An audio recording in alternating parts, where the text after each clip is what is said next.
thank you for fixing those technical difficulties. So, we have the cards that are going to be out to thousands, if not tens of thousands of people. And don't get me wrong, you know who wants them more than anybody? The people who are wearing the masks. I don't even understand it myself, but as soon as I see a mask wearer and they see one of those cards, the first thing they do is ask me for one. Like, why are you asking for the medical exemption card while you're arguing with me about wearing a mask? And you know what they say? Absolutely nothing, because what can you say? So we got those cards, and they're going to be out to everybody. We got the initiative to help the businesses be free of the mask. And the third thing we're doing is a mass awareness campaign that we're calling the Mask Off Challenge. Come here, Paul. Why the Mask Off Challenge? Because as soon as you call something a challenge, even if it's eating Tide Pods, everybody suddenly wants to do it. So, it's going to make everybody want to try out United Non-Compliance. Yeah. And what are we doing? We're having people go into a store, simply either show their card or say, I have a medical condition. Once they gain access to that place and they're having fun shopping while everyone's staring at them, they make a little quick video that says, I'm shopping mask-free for the Mask Off Challenge. And we're going to post them on MAD, we're going to post them on our Instagram, we're going to tag them, and hopefully we're going to get hundreds and hundreds of people sharing these exact videos. He made a 5-video collage that was very impressive. When they asked him what his medical condition is, what they're not even allowed to do, he gave them an equally great answer. He said, what did you say, Eli? I want you to say it. I told him that I was hypercapnic intolerant. The responses he received were absolutely legendary. But this man right here, this hero, made more videos than anybody. And today, he went to the hospital.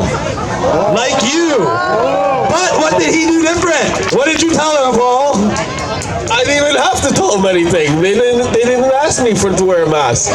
Did you hear that? So he went to the hospital, and they didn't even ask him why he wasn't wearing a mask.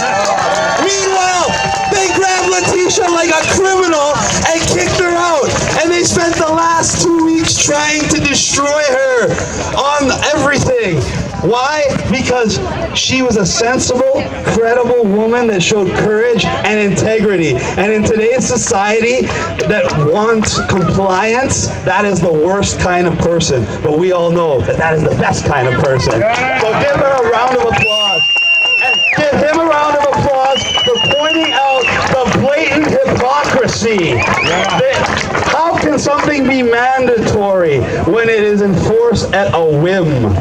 Does that make sense to you? Or does it show you that this is not about your health? This is not about your safety. This is about seeing who will take orders and who will stand up for themselves. And what have we showed them? We will stand up for ourselves. Once again, this is the summer of United Non-Compliance. We're going to prove it again tonight when we go to Cherry Beach. They wrote an article about us in CTV News. They didn't mention us directly. They just talked about the guys with the DJ equipment on the beach that they're going to be cracking down on. Oh yeah, like last week? I'm going to be there. Everybody, I'm going to be there. I want to see them come and crack down on me and see how that works out for them. Listen, we're going to be there. Chris, I wanted to say. Like lots of other groups. Chris, they won't be bothering them. Chris, I wanted to say, I also went to the hospital and I refused to wear a mask. It was very easy. They must know me from somewhere. It was very easy. Thank you. I don't have to wear a mask. So, no, thank you. I can't breathe. Are masks mandatory? No. Do you have a choice? Yeah. Are you going to wear a mask? No. Thank you. So that takes care of that. Now I want to address something else that's been going on. I don't know if you heard, but I got invited on a radio show from 1010 News Talk. They told me, call in, we're going to let you talk about MAD, we're going to let you talk about back to work. I said, okay. I was actually driving at the time on the way to an appointment, and I told them I'm in the car, so it's kind of hard for me to do an interview. They convinced me it was just going to be a nice, relaxed talk, told me I could do it while driving, just put it on Bluetooth. No problem. So I joined their show. They let me talk for about 15 seconds. Then they inform me that they're transferring me to a nationally syndicated radio show with a panel of medical experts. So already I knew this was going to be a trap, a setup, an attempted hit piece. They thought I was some guy with blonde hair and muscles that could talk a big game. So they put me on air with Dr. Maria Shapiro, CTV's very own in-house medical expert, a 17-year veteran of TV and radio with very impressive medical credentials, I have to actually admit. So she went to town on me right away.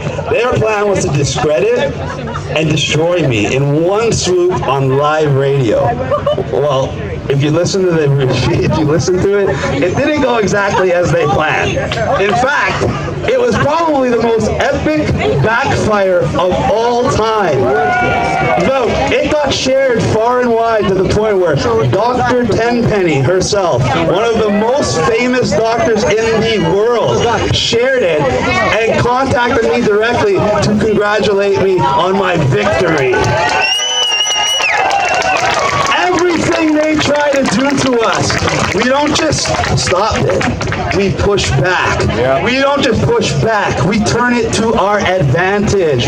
Which brings me to our next enemy.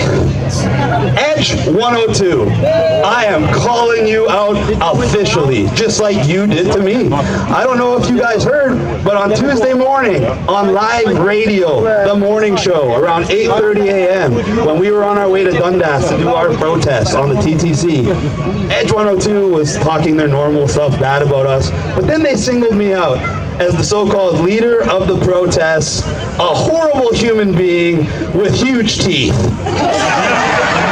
And then they followed it up by declaring this an official personal attack. Now, could you imagine if I was some LGBT figure or anything like that and they said something like that about me on the air? The media firestorm would be absolute. However, when they said it about me, it was no big deal, or so they thought.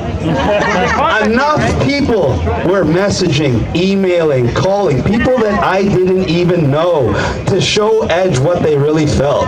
What did the Edge do? Rather than just take their lumps and apologize, they started sharing defamatory and slanderous information about me. They shared the blog that Antifa made about me from over 2 months ago, insinuating I have criminal charges and all this other stuff. Well, this anonymous person didn't like that very much, so they sent me all the information. They sent me everything. I gave it all to the Edge and I said, what are you doing? I'm like, thanks to what you guys have done, I'm getting death threats. I had someone slash my tires. I'm running 2 organizations that need to collect donations, and you're telling people that I have drug charges and gang charges. The defamation and slander is on a level that merits a 7 or 8-figure lawsuit, and that's what's coming to them right now. My lawyers have already been contacted, and Rick Lee, I know you've been trying to call people and trying to get information about me, and the only information you're going to get is, I'm coming for you guys. And the only way that's going to be out of it, you're either going to have a 7 or 8-figure, or maybe 9-figure lawsuit, or you're going to have me on air. You're going to apologize for everything you said. We're going to set the record straight. And you're going to let me talk about why we're really here. You're going to let me have the same platform I have right now, but on Edge 102 Live, for all of Canada to hear. And we're going to see what people think of the real me. And we're going to see what people think of our cause then.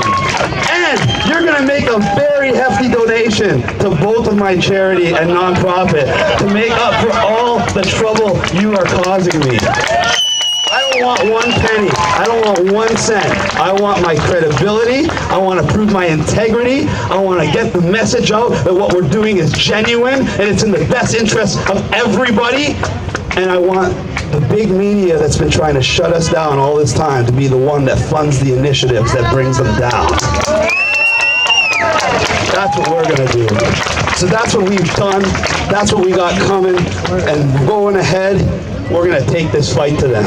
I told you we're taking this fight online. We're taking this fight to TV. We're taking this fight everywhere. Everywhere. And our army is growing daily. And our army is strong. Our army is intelligent. Our army is focused. We know what we're doing and we know where we're going. Thank you very much.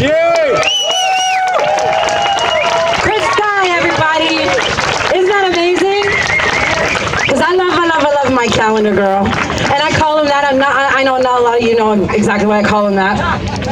But let's just say he's become so popular, he might as well be the cover calendar girl for every single month in Canada.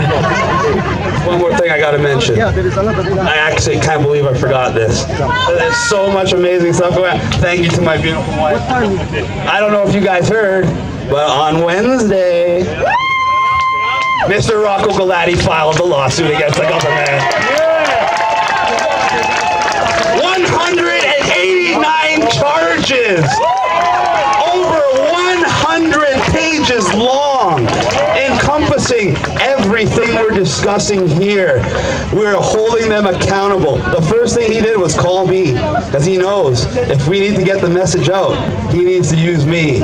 So be prepared. Next week, Mr. Galati is going to come here, and he's going to be speaking with me to all of you, and we're going to discuss everything that's going on.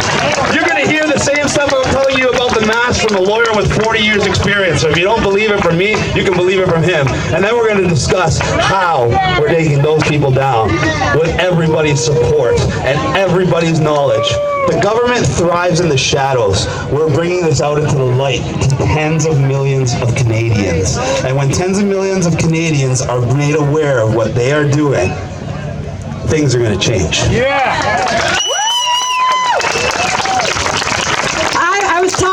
I was defending, let's say, Rocco Galati on Twitter yesterday, and it was the funniest thing, because you know how these trolls can be, right? They have absolutely nothing substantial to say, they only have insults to throw. So, but mark my words, this man needs no support. He turned around to his own troll and goes, listen, buddy, you don't need a mask. What you need is a fucking diaper. Sorry for my language, folks. But that's quote-unquote what he said. Chris likes to mention how I like to talk about words. There's a lot of new people out here today, so I'd like to once again reiterate what that means. Words are the most important part of every civilization. It is the words that we use that define the laws that keep the peace amongst a vast array of different people with different wants, desires, needs, beliefs, faiths, and whatnot. So this country should be leading the world in democracy. We absolutely should, and we will. We will get back to having that Canadian pride, to that identity that our own Prime Minister says does not exist, which I'm sure everybody here can agree with is absolute poppycock. We're going to get back to leading this world into an evolutionary direction where our children's future will be secure, where it will actually be safe on their own accord, where we can guide them to make the right decisions, to understand and define words, because it is those words that people use to confuse you. So when your politicians are talking, make sure you're 100% clear on what they're saying. Read the fine print. The fine print, you don't sell a car to somebody and write tree on the bill of sale. So make sure you understand the context and the content within the words that they're saying, because that is how we got into this point. That's how we were able to be misled into this position. And it's time for clarity. It's time for us to spread that education, to spread clarity to everybody else, because the truth is, folks, these people are angry because they're scared. And the only reason that they're scared is because they do not understand what is happening.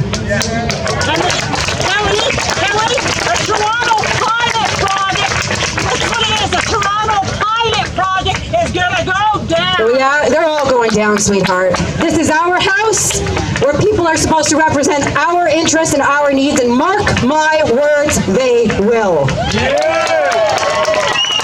Or they will be fired. With that, I'd like to invite Vlad Sobolev up here. Hugs for masks, everybody.